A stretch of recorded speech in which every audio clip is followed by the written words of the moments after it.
Finance Minister Godongwane has laid out a stark choice for South Africans: accept a higher value-added tax or face cuts to COVID-19 Social Relief of Distress SRD grant. As the government grapples with financial constraints, this dilemma has ignited debates ahead of the long-awaited budget announcement. Originally introduced in 2020 as a temporary measure to assist vulnerable citizens during COVID-19 pandemic, the SRD grant has since become a critical source of support for millions. Despite its initial short-term nature, the grant has been repeatedly extended, with the latest extension set to run until March 2026. Maintaining the program comes at a significant cost, approximately 35 billion rand annually, placing immense pressure on the national budget. To bridge the funding gap, a proposal to raise VAT to 2% was introduced. The increase was projected to generate an additional 58 billion rand, which could be used to sustain the SRD grant and support other social programs. However, the idea faced resistance within the Government of National Unity, with critics arguing that high VAT will disproportionately burden low-income households by raising the cost of essential goods and services. The controversy surrounding the proposal ultimately led to its shelving and contributed to the postponement of February 2025 budget speech. Now, with fiscal pressures mounting, the government must decide whether to revive VAT hike or scale back social spending.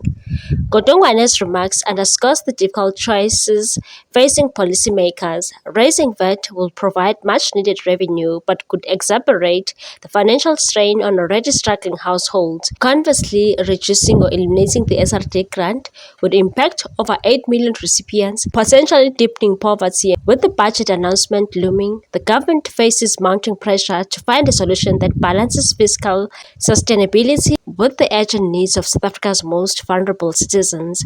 Whether through tax increases or spending cuts or alternative revenue streams, the decision will have far-reaching consequences for the country's economic future. Meanwhile, the African National Congress Secretary General Mbalula is facing accusations of leveraging his position to sideline political opponents as he reportedly prepares for a potential bid for the party's presidency in 2027. Sources within the ANC suggest that Mbalula is consolidating his influence by systematically weakening key rivals, either by orchestrating their removal from strategic positions or diminishing their political clout. While concrete evidence remains scarce, speculation is mounting that his maneuvers are part of a broader strategy to reshape the party's internal power structure to his advantage. Since assuming the role of Secretary General, Mbalula has positioned himself as a key figure in addressing the ANC's deep-rooted factionalism. His supporters argue that his actions are aimed at strengthening and streamlining the party ahead of the next electoral cycle. However, critics contend that his efforts serve a more personal agenda, one focused on securing his own path to the presidency.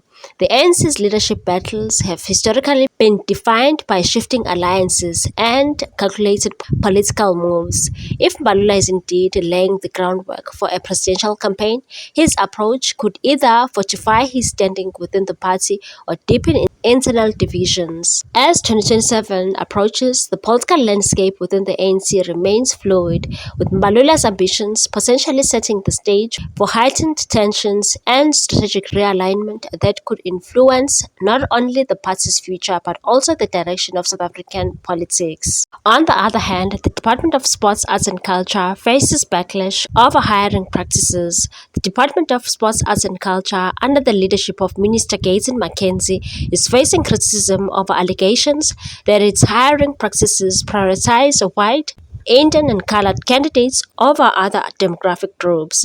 Concerns have been raised following job advertisements that explicitly list preferences for colored males, Indian males, white males, colored females, and Indian females. Critics argue that this approach raises serious questions about fairness, inclusivity, and compliance with equal employment principles. The controversy has ignited a broader debate on whether the department's recruitment strategy aligns with South Africa's commitment to non-discriminatory hiring practices. Some have called called for transparency in the selection process, while others view the move as an attempt to address historical imbalances within the department. Despite mounting public scrutiny, the department has yet to issue an official response to the allegations. The Umkhonto Wesizwe Party is also planning to march against proposed VAT increase ahead of budget speech. The MK party, that is led by former President Jacob Zuma, is set to stage a march to the National Treasury Office in Pretoria on Monday in protest against a proposed increase in value-added tax. The demonstration comes ahead of Finance Minister Godongwane's rescheduled budget speech on Wednesday. The initial presentation was delayed due to internal disputes within the Government of National Unity, with some coalition partners opposing the proposed VAT hike of 2 percentage points. The Umkhonto Wesizwe Party member in Tshwane, Abel Tau, emphasized the party's strong opposition to any VAT increase, warning that it will further burden already struggling households, and said, "We believe that any form of VAT increase is going to deepen the misery of our people, who are predominantly poor in this economy. It has huge adverse effects on households." The planned protest underscores growing tensions within the GNU over fiscal policies, as opposition parties and civil society groups voice concerns about potential impact of tax hikes on low-income South Africans.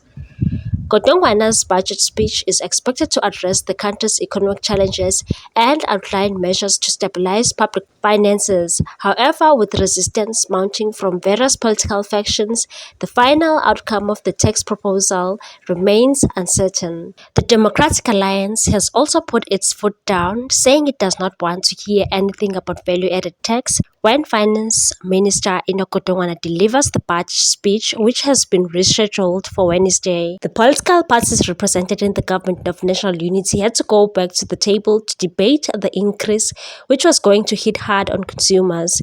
This increase was criticized by most political parties and labor unions.